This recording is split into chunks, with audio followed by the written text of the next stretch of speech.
ETV అభిరుచి ప్రేక్షకులకి స్వాగతం సుస్వాగతం. నలుపు నారాయణ మెచ్చు, ఆభరణాలు ఆడవాళ్లు మెచ్చు, రుచికరమైన రోటి పచ్చళ్ళని మనందరం మెచ్చు. మరి అలాంటి రోటి పచ్చళ్ళని ప్రతిరోజు మీకు చేసి చూపిస్తుంది చట్పట్. ఈ రోజు చట్పట్లో మనందరికీ నచ్చే రోటి పచ్చడి చేసి చూపించడానికి సిద్ధంగా ఉన్నారు మన ఎక్స్పర్ట్ పద్మ గారు. ఇంకా ఏం మాత్రం ఆలస్యం చేయకుండా ఆవిడకు వెల్కమ్ చెప్పేద్దాం.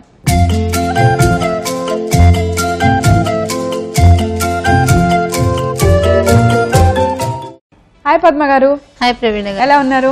బాగున్నాను. ఈ రోజు చట్పట్లో మాకేం చేసి చూపిస్తున్నారు? కొత్తిమీర ములక్కాడలతో నిల్వ పచ్చడి. ఓ, కొత్తిమీర ములక్కాడలతో నిలువ పచ్చడి. ఎన్ని రోజులు ఉంటుంది? ఉంటుంది 2-3 months వరకు ఉంటుంది. 2-3 months. ఎక్కువ రోజులైనా ఉంటుంది, కాకపోతే మనం అంతకంటే ఎక్కువ తినం కదా. అవును. సో కొత్తిమీరే, ములక్కాయే కాంబినేషన్ బాగుంటుంది. కొత్తిమీర ఫ్లేవర్ తోటి బాగుంటుంది. రెండు కాంబినేషన్ మంచి కాంబినేషన్. బాగుంటాయా? బాగుంటుంది. అది కొత్తిమీర అన్నిటితో బాగుంటుంది. ఎందుకంటే మనం బాగా వండామంటే కూర అందులో కొత్తిమీర వేయకుండా ఉండదు.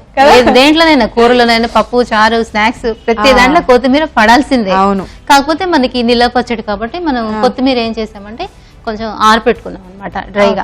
నీడలో ఆరపెట్టేసిన కొత్తిమీర. ఫైన్. అయితే మరి అయితే ముందుగా కొత్తిమీర ములక్కాయ నిల్వ పచ్చడి కావాల్సిన ఇంగ్రీడియంట్స్ అన్ని చూద్దాం. ఓకే. కొత్తిమీర ములక్కాయ నిల్వ పచ్చడి తయారు చేసుకోవడానికి కావలసిన పదార్థాలు: 10 ములక్కాయల ముక్కలు, కొత్తిమీర 1 బౌల్, చింతపండు రసం 250 గ్రాములు, కారం 150 గ్రాములు, పసుపు కొద్దిగా, ఉప్పు 100 గ్రాములు, వేయించిన మెంతులు, వేయించిన జీలకర్ర, నూనె, వెల్లుల్లిపాయ రెబ్బలు. సో పద్మ గారు, మన దగ్గర ఇంగ్రీడియంట్స్ అన్ని రెడీగా ఉన్నాయి. మీరు కొత్తిమీర నొక్కదాన్ని డ్రైగా చేసేసారు కదా, కోసేసి నీడలో ఎండపెట్టారు. అది ఆరపెట్టాలి. ఓకే. నీడలో ఇలా పొడిగా అయ్యే వరకు, దానిలో తడి ఏ మాత్రం లేకుండా ఇలా బాగా ఆరిపోయే వరకు మనం ఆరపెట్టాలి ముందు కొత్తిమీరని. ములక్కాయని ములక్కాయని కోసి పెట్టేయటమే. అదేంటంటే మనం ఆయిల్లో ఫ్రై చేసుకోవచ్చు, లేదంటే ఈ హాట్ వాటర్, బాయిల్ వాటర్ లో వేసేసి తీసి 1 నిమిషం ఉంచాలి. అందులో తీసి తర్వాత ఎండలో పెట్టుకోవాలి కొద్దిసేపు, 10 నిమిషాలు ఎండలో పెట్టి మళ్ళీ పచ్చడిలా కలుపుకోవచ్చు, లేదంటే నూనెలో డీప్ ఫ్రై చేసేసుకోవచ్చు. ఈ రోజు మనం ఏం చేస్తున్నాం? ఈ రోజు ఫ్రై చేద్దామా? సరే. అయితే ముందుగా బాండి పెట్టేనా. చక్కగా ఎప్పుడైనా మనం టూర్ ప్లాన్ చేసుకుంటాం కదా, అలాంటప్పుడు ఇలాంటివి బాగుంటాయి. రెగ్యులర్ గా తీసుకెళ్ళాం ఆవకాయ, టమోటా ఈ పచ్చళ్ళ కన్నా ఇలా వెరైటీగా తీసుకెళ్తే అక్కడ టేస్టీగా ఉంటాయి. జర్నీస్ కి కూడా బాగుంటది. అవును. ఎలాగ నిల్వ ఉంటుంది అన్నారు కాబట్టి వెరైటీగా రుచి ఉన్న పచ్చడి తినొచ్చు. ములక్కాయలు వేయించుకోవటానికి ఆయిల్ వేస్తున్నాం. ఓకే. మామూలుగా ములక్కాయలు కోసేసుకొని ఆయిల్లో ఫ్రై చేసుకోవాలి. కొంచెం ఆయిల్ నచ్చిన వాళ్ళు ఏంటి అంటే కనుక వేడి నీళ్ళలో వేసి అలా తీసేసి దాన్ని ఎండలో పెట్టాలి. ఒక 10 minutes మళ్ళీ తడి అంతా ఆరిపోవాలి. 10 నిమిషాలు ఎండలో పెట్టేసేసి ఆ తర్వాత మామూలుగా ప్రొసీజర్ చేసేసుకోవచ్చు. ఇప్పుడు ఇందులో కొద్దిగా ఆవాలు వేస్తున్నాను. ముందు ఆవాలు వేసాం, కొంచెం ఆయిల్ పెట్టి కొద్దిగా వేడెక్కిన వెంటనే ఒట్టి ఆవాలు వేసుకున్నాము. అంటే ఇంకా మనకి తాలింపు అవసరం లేదు, ఇంకా డైరెక్ట్ ఇందులో ప్రొసీజర్ కలిపేసుకోవచ్చు. సూపర్. ఈ పచ్చడి మీరు ఎక్కడ చూసి నేర్చుకున్నారు పద్మ గారు? ఈ పచ్చడి అంటే మామూలుగా అన్ని వెజిటబుల్ పికిల్ పెడుతుంటాం కదా, వెజిటబుల్స్ తోటి పికిల్ అలా కొన్ని అలా క్రియేట్ చేసేసుకుంటా ఉంటాం అనమాట ఐడియా తోటి. ఆవాలు కొంచెం వేగిన వెంటనే ఏమేస్తున్నాం? ములక్కాయ.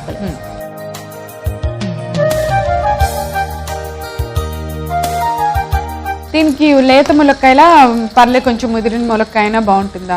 మీడియం గా ఉండాలి. మరీ లేతగా ఉండద్దు, మరీ ముదిరిపోకూడదు. ములక్కాయ బాగా వేగాల? కొంచెం వేగాలి. ఉడికిపోతుంది కదా, కొద్దిగా వేగితేనే బాగుంటుంది. కానీ ములక్కాయతో ఏం చేసుకున్నా బాగుంటుంది, టేస్టీగా ఉంటుంది.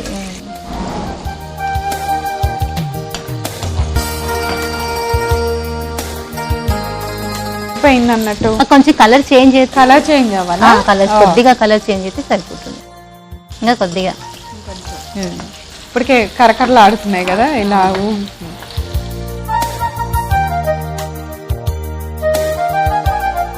ఇప్పుడు సరిపోతుంది. ఇప్పుడు ఇందులో చింతపండు గుజ్జు ఇందులోనే వేసేస్తాం. అందులోనే వేసేద్దాం.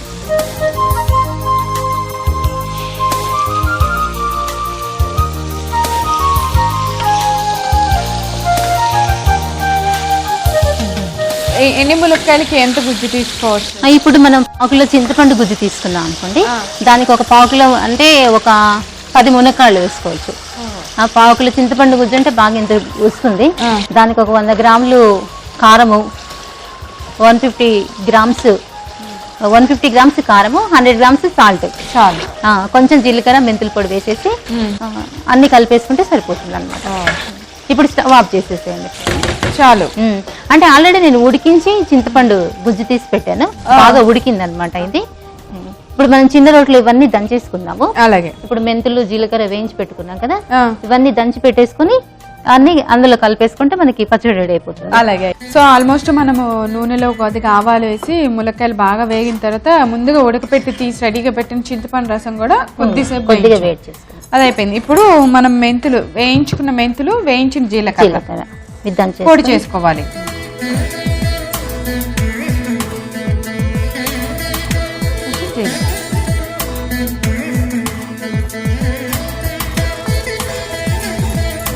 ఇవి నూరుకునేసరికి ఇది చల్లగైపోతుంది చింతపండు కూడా. అప్పుడు అందులో కలిపేసుకుంటే మనకి పచ్చడి రెడీ అయిపోతుంది.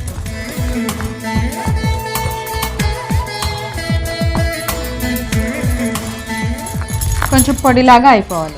పొడిలాగా.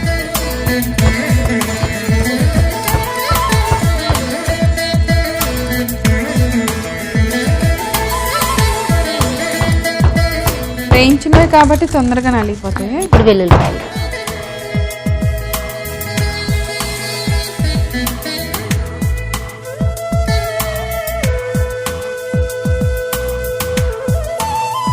బాగా నలగ కొట్టేసుకోవాలి కదా.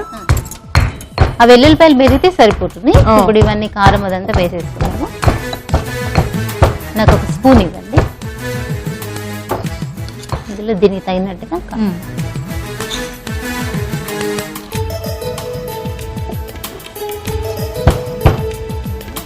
ఉప్పు,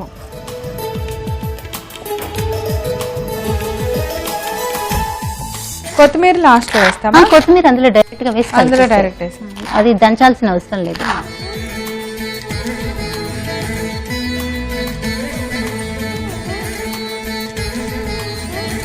సరిపోతుంది. సో మనం దీన్ని తీసేసుకొని దానిలో వేయాలా? కారంలో.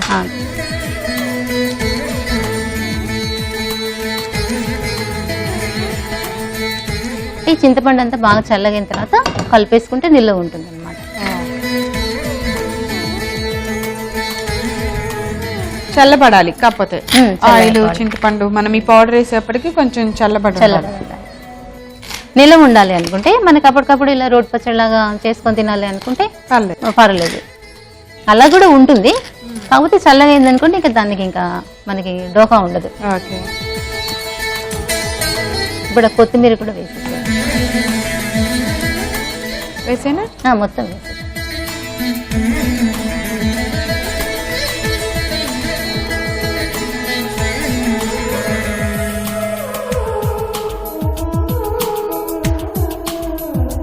ఓకే ప్రవీణ, కొత్తిమీర ములక్కడ పచ్చడి రెడీ అయిపోయింది.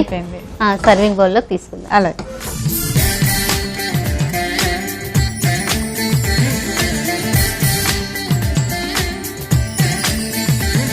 ములక్కాయ కొంచెం బాగా ఊరితే దాని టేస్ట్ వస్తుంది కదా, బాగుంటుంది. ఊరితే బాగుంటుంది. కొత్తిమీర వేసిన తర్వాత ఫ్లేవర్ ఎంత మారిపోయింది, ఎంత మంచి ఘాటు ఫ్లేవర్ వస్తుంది. మనం ఒట్టి కొత్తిమీర తోటి, పుదీనా తోటి అలా నిల్వ పచ్చళ్ళు పెట్టేసుకోవచ్చు, కరివేపాకు తోటి కూడా.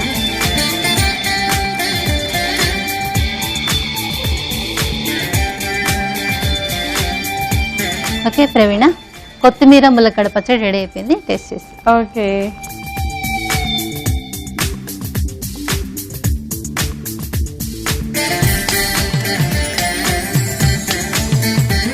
చాలా బాగుంది. ఇంకా ఊరితే ఇంకా దీని టేస్ట్ ఇంకా బాగా తెలుస్తుంది. ఆ ములక్కాడ ఫ్లేవర్ అంతా పడుతుంది, ఊరితే ఇంకా బాగుంటుంది. ఆ కొత్తిమీర ఫ్లేవర్, అన్ని ఉప్పు కారం కరెక్ట్ గా సరిపోయినాయి, పులుపు అన్ని కరెక్ట్ గా ఉన్నాయి. చక్కగా బాగుంది. ఊరిందంటే పచ్చడి వేడి వేడి అన్నంలో వేసుకొని తినేస్తే సూపర్. కొత్తిమీర ఫ్లేవర్ చాలా బాగుంది పద్మ గారు. ఇందులో బాగుంటుంది, చాలా ఘాటుగా వస్తుంది. బాగుందండి. వెల్లుల్లిపాయలు వేసాం కదా, ఆ ఘాట్ అనమాట. వెల్లుల్లిపాయలు ఘాటు, కొత్తిమీర ఫ్లేవర్ వస్తుంది. ఓకే, చాలా బాగుంది. చూసారు కదా కొత్తిమీర ములక్కాయ నిల్వ పచ్చడి మేము ఎలా తయారు చేసామో. చాలా చాలా టేస్టీగా ఉందండి. మీరందరూ తప్పకుండా తయారు చేసి టేస్ట్ చేసేయండి. కావాల్సిన పదార్థాలు, తయారు చేసే విధానం నేను ఒకసారి రిపీట్ చేస్తాను, నోట్ చేసుకోండి. కొత్తిమీర ములక్కాయ నిల్వ పచ్చడి తయారు చేసుకోవడానికి కావాల్సిన పదార్థాలు: 10 ములక్కాయల ముక్కలు, కొత్తిమీర 1 బౌల్, చింతపండు రసం 250 గ్రాములు, కారం 150 గ్రాములు, పసుపు కొద్దిగా, ఉప్పు 100 గ్రాములు, వేయించిన మెంతులు, వేయించిన జీలకర్ర, నూనె, వెల్లుల్లిపాయ రెబ్బలు. కొత్తిమీర ములక్కాయ నిల్వ పచ్చడి తయారు చేసుకునే విధానం: ముందుగా స్టవ్ వెలిగించి ఒక బాండీ పెట్టుకొని అందులో నూనె వేసి వేడెక్కిన తర్వాత ముందుగా ఆవాలు వేసి కొంచెం సేపు ఫ్రై చేసుకోవాలి. తర్వాత దానిలో మనం నీట్గా కడిగి కోసి పెట్టుకున్న ములక్కాయ ముక్కలు వేసి వేయించుకోవాలి. అదే నూనెలో ఇప్పుడు చింతపండు గుజ్జు కూడా వేసి కొంచెం సేపు వేయించుకొని స్టవ్ ఆఫ్ చేసుకోవాలి. తర్వాత ఒక చిన్న రోల్లో వేయించిన జీలకర్ర, వేయించిన మెంతులు వేసి బాగా దంచుకోవాలి. తర్వాత దానిలో వెల్లుల్లి రెబ్బలు కూడా వేసి మెత్తగా దంచుకున్న తర్వాత మనం పచ్చడి కోసం మెజర్మెంట్ లో తీసుకున్న ఉప్పు, కొంచెం పసుపు వేసి బాగా దంచుకోవాలి. ఇప్పుడు మనం వేయించిన ములక్కాయల మిశ్రమంలో మనం దంచుకున్న కారాన్ని కూడా వేసుకొని బాగా కలుపుకోవాలి. తర్వాత ముందుగా కడిగి శుభ్రం చేసి పెట్టుకున్న కొత్తిమీరను కూడా వేసి బాగా కలుపుకోవాలి. ఇలా తయారైన కొత్తిమీర ములక్కాయ నిల్వ పచ్చడిని ఒక బౌల్లోకి తీసుకొని సర్వ్ చేయండి. అంతే, ఎంతో టేస్టీ కొత్తిమీర ములక్కాయ నిల్వ పచ్చడి రెడీ. సో పద్మ గారు, ఈ రోజు చట్పట్లో మీరు మా అందరికి చాలా చక్కటి వెరైటీ. నిల్వ పచ్చళ్ళు అనగానే మామూలుగా మాకు గుర్తొచ్చేది టమోటా, పండుమిరపకాయ, ఆవకాయ, ఈ 3 కంపల్సరీ ఉంటాయి. కానీ ఇలా చక్కగా కొత్తిమీర ములక్కాయతో నిల్వ పచ్చడి చాలా వెరైటీగా ఉంది, చాలా టేస్టీగా ఉంది. Thank you so much. Welcome. So ఈ రోజు చట్పట్లో మీ తయారు చేసిన కొత్తిమీర ములక్కాయ నిల్వ పచ్చడి చూసారు కదా, చాలా చాలా టేస్టీగా ఉందండి. మీరందరూ తప్పకుండా తయారు చేసి టేస్ట్ చేయండి. రేపు మరో సరికొత్త వంటకంతో తిరిగి చట్పట్ల కలుసుకుందాం. అంతవరకు సెలవు, నమస్కారం.